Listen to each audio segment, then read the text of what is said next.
Welcome to Penrose Learning, where we make understanding easy.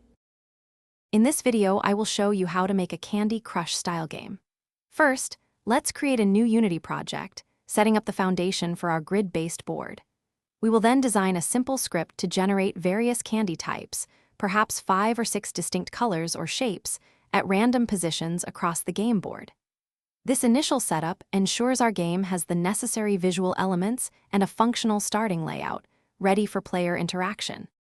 After setting up our board, the next crucial step is implementing the core matching mechanics.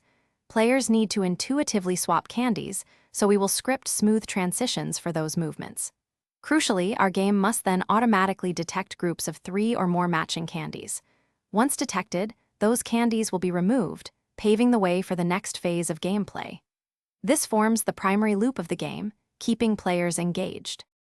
Once candies are matched and removed, gravity must take over, allowing the remaining candies to fall downwards and fill any gaps. Following this, new candies will appear from the top of the screen, replenishing the board. An exciting part of this phase is handling cascading matches.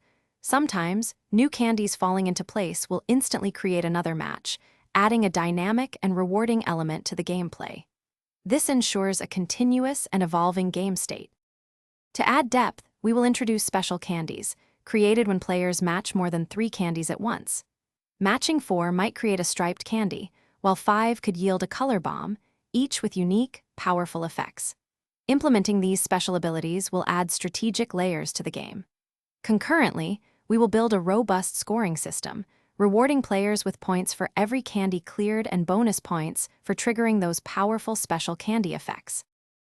Thanks for watching. If this was helpful, leave a like and consider subscribing. See you next time.